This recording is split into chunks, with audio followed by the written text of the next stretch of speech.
Yeah, I'm gonna call this one Big Black Boule Agnes. That's right. I'm calling the Big Black Boule Agnes. And I know some people are like, "But that's horrible. You shouldn't say that," and all that. And yet, it is kind of coinciding with the big statue that they put up at Times Square.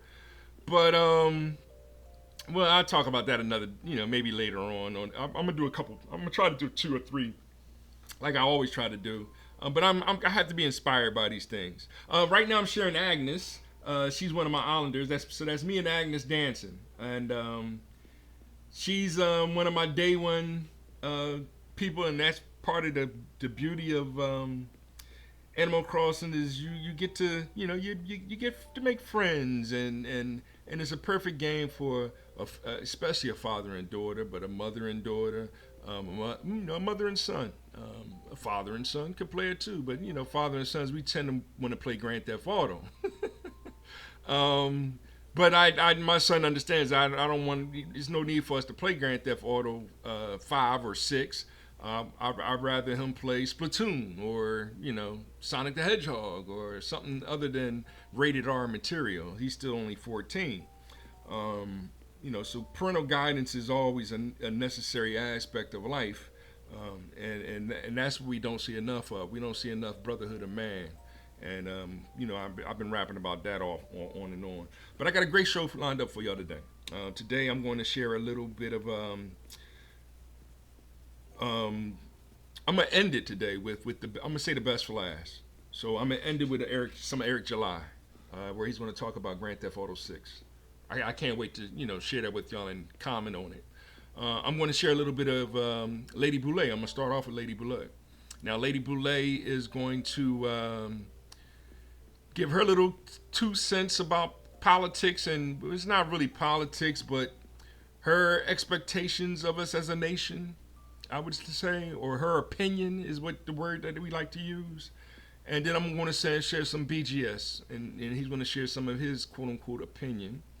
And both of them are either baby boomers or older Gen X's. Of course, for myself, I say Generation X is the years 1960 until 1979. Hence, the baby boomers will be 1940 until 1959. And I like to use those segments or intervals of time as my basis for those because of Barack Obama. I've been over this before. Barack Obama's a 60s baby. I don't consider him a baby boomer. He doesn't deserve to be considered a baby boomer. He's a Generation X. He's just not one of the B boys. But he hangs out. Jay Z, P Diddy. But we see the current situation going on with them. The Shannon Sharps, the Mark Lamont Hills, and that's what we're going to kind of start off with today.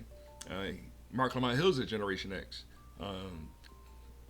and that's what Miss Boule is going to rap about just a little bit, and therein, me sharing it is going to expose who is for us, and I'm talking about, when I say us, I'm talking about foundational Black Americans, against us. I mean, with us, willing to march together with us, and those that are against us.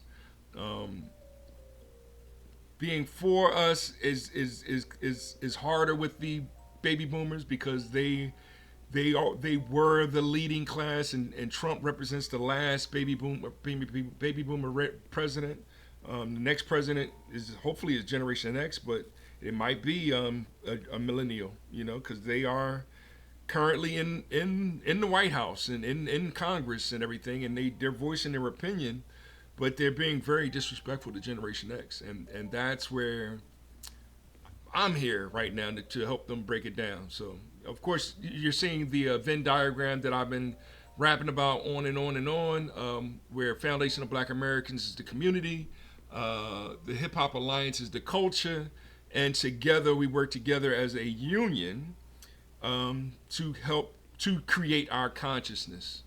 And therein is where people want to argue and debate, but they're not for us. They're not, I'm hoping they're with us, but they really expose themselves being against us. And so that's where we're going to kind of divulge today, I guess. Who's for, with, or against us. And we'll rap more. I mean, we've been rapping about that on and on and on and on. So these videos are kind of. So how long was that? 5 minutes. Good.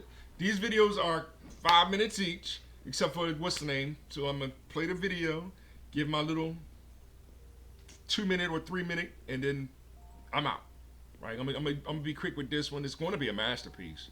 I mean, if you really pay attention and listen to the presentation at hand, you should get something out of it, and have a better understanding of what hip hop truly is, and you know, stop hating our beautiful community, consciousness, and culture.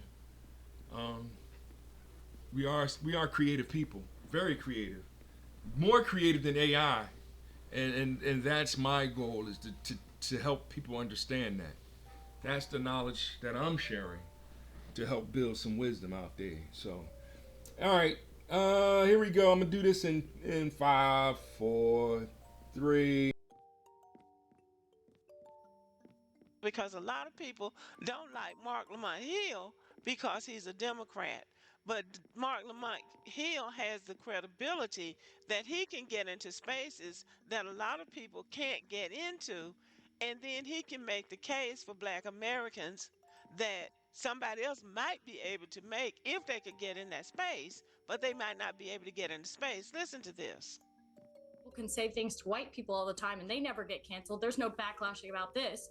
I want to live in a country where people are allowed to say what they want unashamedly, and you will Well, go not on then, have say free, it. Say you the will M. not have Go on, free say. speech. Go on, say the M word. Go on. No. Hang on. Invite. No. No. I don't want you to invite this woman to say a racially harmful term in front of me because I'm the only on here. So if she says it, I'm the victim of it. So please don't invite her for ratings to call me the N-word because that's basically what it's going to be. There's a bunch of white people up here. You and one Uncle Tom on the left here, and to ask her to say the N-word while I'm here is ridiculous. You would not sit here with a Jewish person and say, please use a Jewish slur in front of this Jewish. It's ridiculous. I understand you don't have any bad intent, Pierce. I understand what you're trying to do, but we already know she's a racist, and I don't want to invite a racial harm to me. I hear you, and I accept that, and we'll leave it there. Thank you all very much. There's a longer conversation that's going on with them. You can see that Myron Gaines from Fresh and Fit is on the panel. I don't know why he would bring somebody like that on a panel, but he's on the panel. Mark Lamont Hill, in my opinion, was way too emotional, but he made the point that you wouldn't get somebody on a panel to call a Jewish person a racial slur, and I don't want you giving her license to say the racial slur when I'm the only black person on here. And that is what I mean. Who's going to stand up for black Americans? Because these people, like this Myron Gaines person, they're getting in these spaces with these racial slurs. He's just another immigrant that's trying to latch on to white people to prove that he's good enough. And these white supremacists, because a lot of people don't like Mark Lamont Hill because he's a Democrat. But Mark Lamont but the black women that sat there and laughed at her. They sat there and laughed at her, and she walked off looking foolish because she didn't get the reaction from them that she wanted. So we have to be on guard all the time. A lot of this hatred, a lot of this anger that's coming at us and it is out of jealousy. I'm sorry, but it is out of jealousy. And then some African person came on mine. I guess it was an African. It could have been a black American because some black Americans don't get enough of trying to stand up for other people. But she came on here telling me, well, I'm too old to be talking about Africans. When I talked about Africans getting correction, she said, well, you're too old for that. It's divisive. I don't know how it's divisive for me to speak the truth or for me to advocate for my people. We have to stand up for ourselves. We've let this disrespect go for too long. But anyway, we have to be diligent and we have to stand 10 toes down on who we are and not be intimidated by these people. The white supremacists they use black people when they can, but now they're using these immigrants because they don't have anything to say and their time is up. All of this stuff that they've stolen and plundered and pillaged all over the world and taken from other people, that stuff is crumbling. It's coming down because the kind of stuff that they've done only lasts for a season. And So yeah, that's enough. That's more than enough right there. And my voice coming through clear? Yeah, it's coming through clear. Um, and there it is. I'm sorry for the hiccup on there. I was trying to do something and accidentally restarted it, and then I tried to pick up where she was, where I hiccuped up at. But I think y'all get the moral to the story and I don't like saying emotionalism, but that's why Mark Lamont Hill. He's one that when people ask me to point, like I don't like pointing at that when I say they them or what I mean, because those are war words actually. Like you're calling somebody out. So if you're with me or even for what I'm saying, right? Then when I say they, yes, I am pointing at somebody that's actually against us. And Mark Lamont Hill is against foundational Black Americans. It's easy, right? You mention foundational Black Americans to him, he's going to try to talk about someone that's more catered towards American descendants of slavery, ADOS. And even them, he's going to be a questionable person. It's not going to be who are people that like myself that are completely underground because they don't want our voices to be heard. They want to suppress voices like myself because I'm gonna tell the truth. They know that on that panel, I wouldn't have had a problem with her saying the M word, right? But that would have gave me the opportunity to say, call her a ignorant, out her name. It's easy. It ain't hard. I'll say it nice and calm too. See, you're talking to somebody that was in the middle of his university, Kutztown, right? 3 o'clock in the morning, by myself. People be like, no, you shouldn't go downtown. Well, why not? Because there's racist and something. Like, all right, whatever. Y'all not talking to a coward.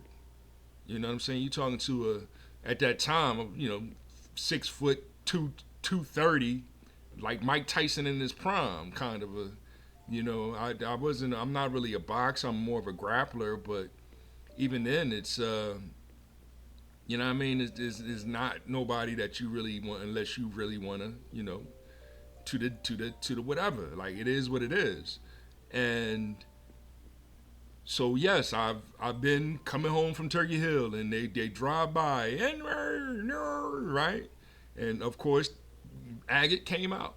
It ain't a problem. It's easy, right? And now it's funny that now I can't say that because you're offended. You're talking about the LGBTQIA plus pedophiles. Like stop, right? That was my word. I ain't crackers corny. Like well, I want to call them crackers. That's corny, right? No, I call them the F word. Now we can't say, now as a country we can't say the N word or the F word, and it's like no, freedom of speech. Say what you like. It doesn't matter to me, right? It doesn't bother me. It doesn't affect me. Sticks and stones may break my bones. Words don't hurt me. That's the truth. You know what I mean? But when you're dealing with people that can't handle it, and I have friends that couldn't handle it, right? Because of how they're brought up by.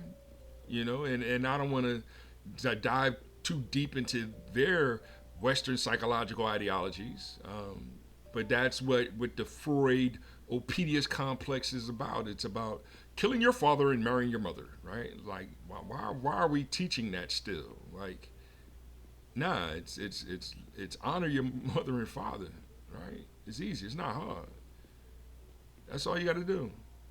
But we in a society of where motherhood is controlled by womanhood, and the womanhood are a bunch of LGBTQIA plus PDF file feminists, and they were able under Biden they were able to write diversity, equity, inclusion laws that changed the affirmative action, and hence men were completely discriminated against over these past 4 years.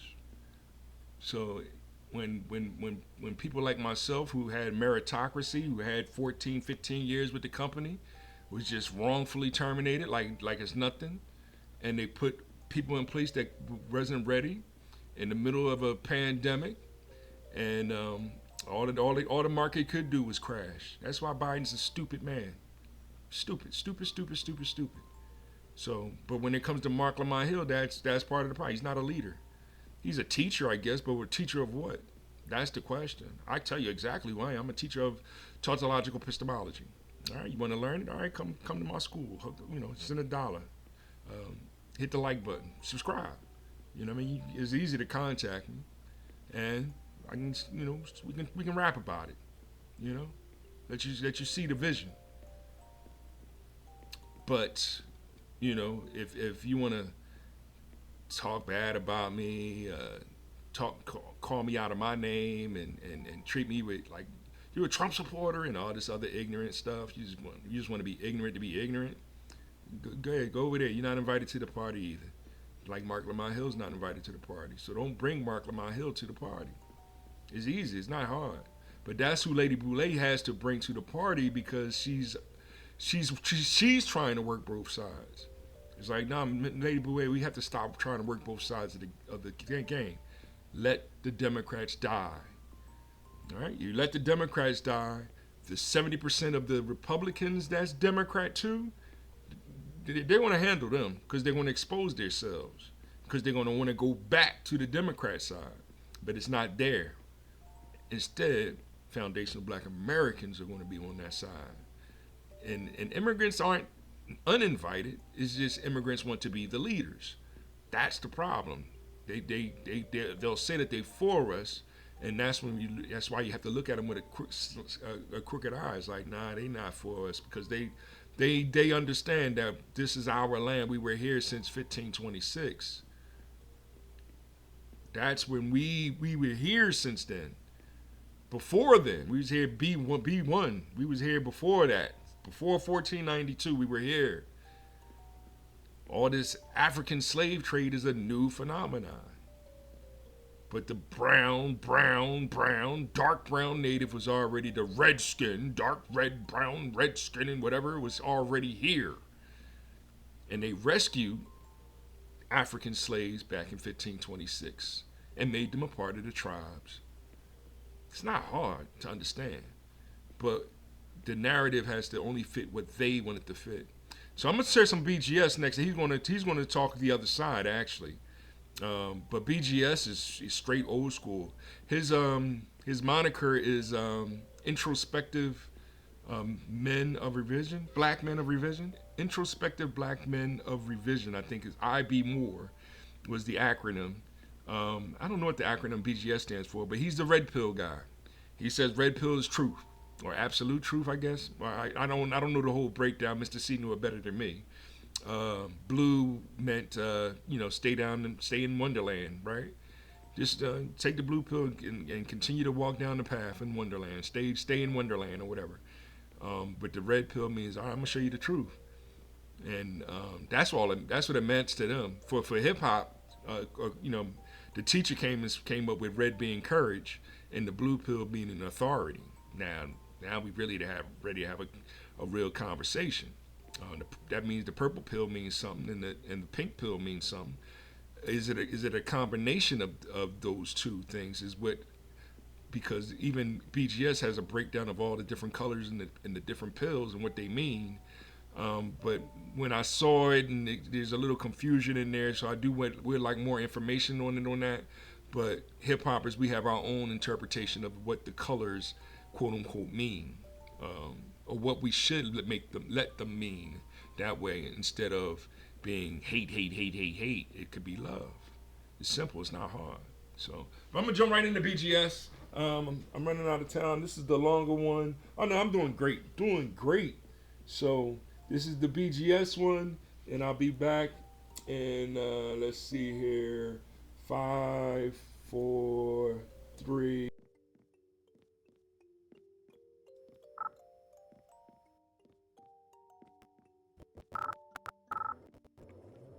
I know you're out there. I can feel you now. I know that you're afraid. You're afraid of us. You're afraid of change. I don't know the future. I didn't come here to tell you how this is going to end. I came to tell you how it's going to begin. I'm going to hang up this phone, and then I'm going to show these people what you don't want them to see. A world where anything is possible. Where we go from there is a choice I leave to you.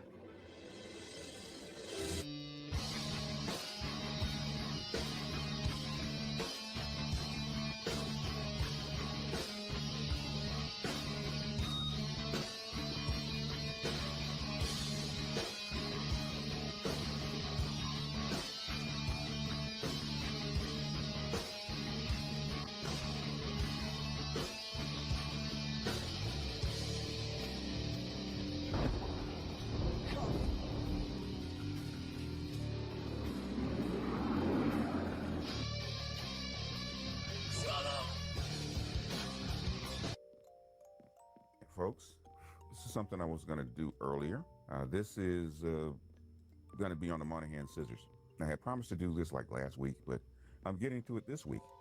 So we're going to start with the charts from the original charts. This comes from the original Monahan report, the unemployment versus welfare, and this is the scissors.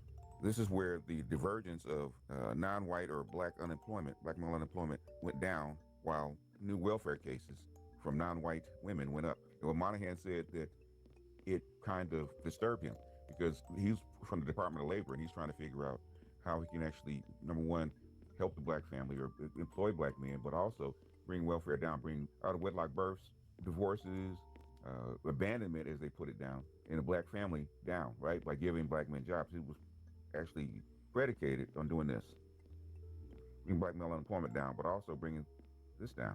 And when it didn't happen according to the old rules, he was confused. Now it's kind of hard to see it this way because of the way it was drawn. But if you see the next slide,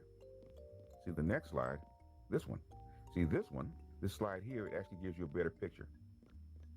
Like if you can actually see black or non-white male unemployment will actually be in sync with the welfare cases. Not quite as in sync as well, but you can actually see it. This is from 1948, right after World War II. In fact, what Monahan was saying is that black male unemployment went up. It also tracked welfare cases. What he couldn't understand was this, the divergence. We saw the divergence in what, we actually see the divergence start in 1961-62, right? You can clearly see the crossover in 1963. What he couldn't understand is why. And that's where we're going to start. We're going to get into why this divergence happened. Because on the surface, it doesn't make sense. You have years and years and years of this happening where they align, and all of a sudden you get to here and it diverges. Crossover point. That means something happened right in this area within these couple of years. There's a reason why these two things diverge. Why this went up and this went down. Doesn't make sense, right? So we're going to actually investigate why that is. Actually, an extension of what we're talking about. This is something that was actually dug up by Art of Idmore. And actually, this is on Wikipedia. This is already readily available. Anybody can actually look this up. And this actually goes along with the same time period that we just looked at as far as Monahan scissors, right? And what I'm going to read after this comes from a book about child support. The lady that she helped Bill Clinton reform child support in 1996. And she goes through a whole history of it. Part of the book actually goes through what happened in this time period. Talking about AFDC. The program was created under the name Aid to the Dependent Children, ADC, by the Social Security Act of 1935. As part of the New Deal, it was created as a means-tested entitlement which subsidized the income of families where fathers were deceased, absent, or unable to work. It provided a direct payment of $18 a month per child for one child, $12 a month for a second child. In 1964, the average payment was about $420 a month. Sounds about right. Actually, a lot of money for 1994, $420 a month. Okay. The federal government required the contributions from individual states and authorized state discretion to determine who received aid. In that amount, ADC was primarily created for white single mothers who were expected not to work. Black mothers who had always been in the labor force were not considered eligible to receive benefit. In 1961, a change in the law permitted states to extend benefits to families where the father was unemployed, a measure which 25 states eventually adopted. The words families with were added to the name in 1962, partly due to the concern that the program's rules discouraged marriage. Yeah, that was partly because there's a lot of states that had the man in the house rule. Most states did. The civil rights movement and efforts of the National Welfare Rights Organization in 1960 expanded the scope of welfare entitlements to include black women. See that? In 1961, the change, civil rights. In the 1960s, it basically expanded it to black women. Welfare roles, racial demographics changed drastically. Look at that, folks. Can't make that shit up. The majority of welfare recipients still remain white, and most black female recipients continue to work. Starting in 1962, the Department of Health and Human Services allowed state-specific exemptions as long as the change was in the spirit of AFDC, in order to allow some experimentation. By 1996, spending was $24 billion a year when adjusted for inflation. The highest spending was in 1976, which exceeded 1996 spending by about 8%. You actually look at the graph. Look at that graph. In 1967, the federal government began requiring states to establish the paternity of children eligible for the program, and was extended benefits to unemployed male parents with a work history. So even though they allowed it, the man in the house rule was still in effect. You know, the letter of the law and spirit of the law are two different things. But look at Monahan's scissors. That's what we're talking about. Starting in 1962. Yeah, I know. That was so boring. Hey, BGS, man, that was boring, yo.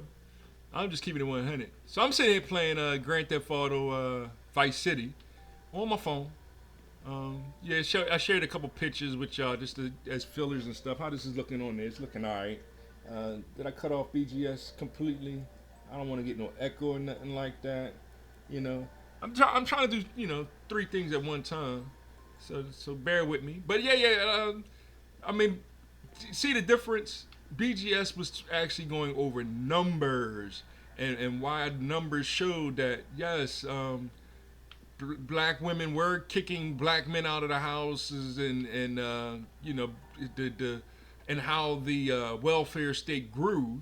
Still benefited white people more than it did black people. But we also have to include birth rates and all this other all this different data and whoa, I don't want to go in the water. All this other different data in order to get a more accurate picture. You see, what you have to do is make a real good mathematical model, and then you can come up with a solution set to fix the problems.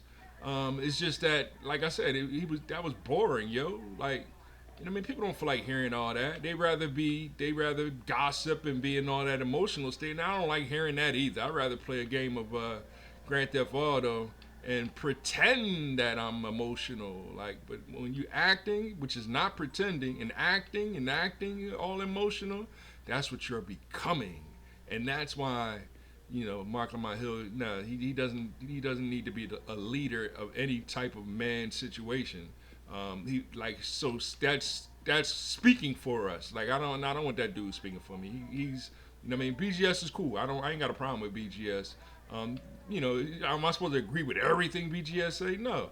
I did go on his, technically I ain't go on the show, but I commented, and I shared that on my page too, where I told him I'm working all these crazy jobs. I'm working with these immigrants, and they're telling on themselves yeah, I'm sleeping with this dude and woman and this and that, and it's and I was I wish he was lying, but I know they telling the truth. The government prepped them up to come here and finance them, and here they go, and it's generally towards the FBA, right? Because they know they with their own people that they ain't gonna be tolerated, and they're not going to tear down their women necessarily. They want to tear down the foundationals or whatever. There it is. It ain't, they want to say it's love or whatever, but every man wants, a queen on every continent. That's just a natural thing. Because yes, technically a man can have, a whole bunch of babies at one time, whereas women only can have, one, but they couldn't have, twins or triplets or whatever. But that's it. All that Octomom stuff is crazy. So. But I just wanted to share a little bit of this gameplay, and y'all already knew all that with that rap right there. I just wanted to fill in a little bit to understand the difference between emotionalism and logic, I guess. Because I'm not saying that being emotional is illogical. not understanding the difference between acting and pretending is where you get confusion with the illogical. So a lot of these trans that's like, no, I am, is like, all right, you are, all right, cool. That's obviously you're not pretending. You're continuously acting that way. So that hence you're becoming that whatever it is that you think is, you know, of God. You know what I mean, or with God. They do you. You know what I mean? There's a lot of people that's, you know, without God, and you know, still good people, still got good morals, got good principles, got virtues, virtuous. But then there are, you know, a lot that are not. Like the two guys in Atlanta that married, adopted two boys, and now 100 years in jail. But I know he's like, stop mentioning that as, hey, if there is the existence of one, then there's more cases of that. You know, because that's what it's doing on the flip side. If you have the case, there exists a case of Shannon Sharp with PDF files, then there exists with a lot more where the Boule millionaires are with children, and Al Sharpton is included in that. So it's, you're judging him. No, I'm not judging him. It is what it is. But he shouldn't be speaking for black people anymore. He's done. It's over. So it's done for the Democratic Party because they don't want to acknowledge that. And Obama's biggest challenge is acknowledging that opening that border was a major mistake, and Biden shouldn't have did it. And, like, he has to say that. If he doesn't say that,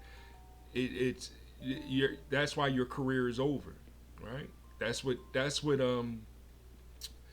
what's her name? Kamala has to say. She has to say it, that was a mistake. We shouldn't have never did that, and that now you can fix the problem.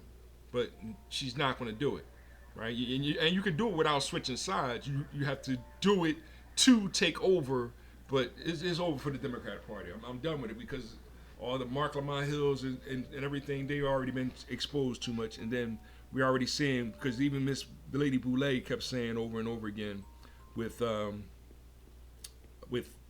about the what were they called, tetters now, or the immigrants, or the black immigrants that are saying, you know, hey, follow us now. It's like, you know, it's a typical Starscream and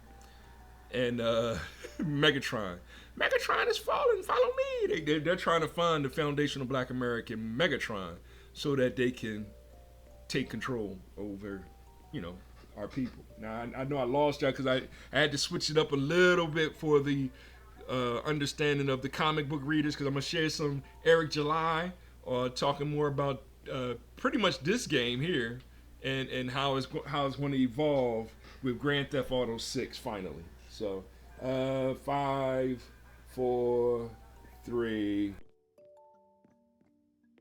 Just checked out the Grand Theft Auto 6 trailer. Wanted to do a quick video on that because this is a game that I've talked a lot about in the past, and I'd be lying to you if I didn't say that I was excited more for the scale of the actual game, and that's what I wanted to talk about. If you haven't checked the trailer out, go check it out. It does look like, as far as the story is concerned, they're going with this like Bonnie and Clyde kind of approach. I don't know how people are going to feel about that.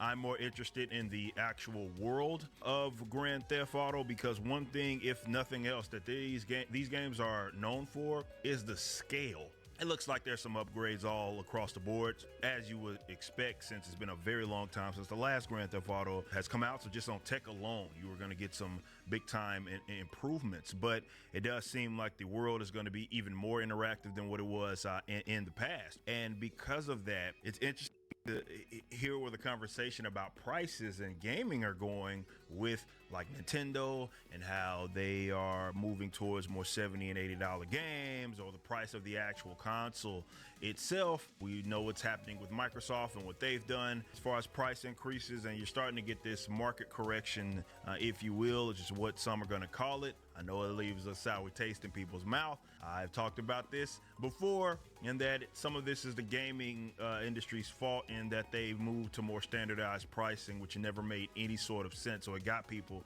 the customers, accustomed to these arbitrary sort of price floors, especially with like console games. And now because they're trying to kind of correct, nobody likes price increases at all. Nobody likes that. Nobody's gonna, it's never gonna go over well, no matter how justified you may think that it is. I think these companies can help themselves by being a little more transparent as far as where that money is going. But also, yeah, the bloat is a thing that has to get addressed. I put my predictions out there, and even seeing this trailer, I think it remains the same. I think that Grand Theft Auto is going to be on an upward of $100. I think it actually could be a $110 base game if GTA Online is launching with it. They're gonna say that they can subsidize that in other ways. They have the shark cards and all that other stuff. Even if you remove that, if you're talking base game and all of the things that people are anticipating that they're going to do with GTA Online, what that is, I do not know. But if it's launching with that, I think the scale is going to be so big with this game that it's going to justify them charging that much. And I also think that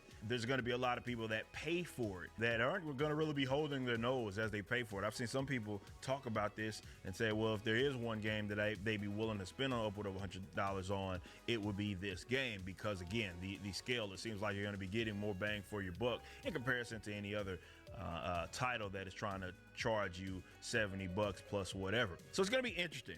But I'm excited. I know it has got pushed back. It's not coming out until next year. I would love to know your thoughts. And as soon as I saw that trailer, I immediately got to thinking about the price and what I think that's going to cost. And my prediction I threw out there a while back, around 110. That's the base version, not the deluxe ultra edition or anything. Yeah, man, I think this is going to be a costly game.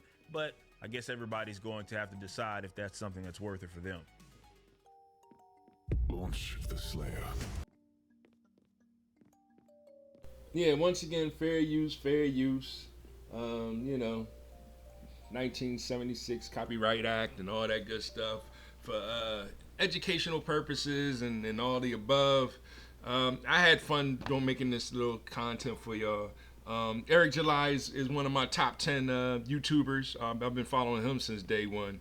And it was just amazing to see what he was able to grow, and he got his own comic book company and doing well with that. I wish him the best. I'm trying to get me an ISOM 2 and 3, because I'm trying to get back into collecting comics just as a little hobby. I want to more sort of a book person now, so I do want to make my own books and everything. Like I'm trying to do all that as I journey onward in this realm of life, love.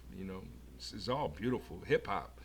So yeah, he had a lot to say, and that one key word was just the fixed price thing, and I've been confused about that all because I understand supply and demand being curves. So and we understand that the curves move. Hence, the price should move too, not always up, as the cost in producing the item decreases. Then the price should decrease over time.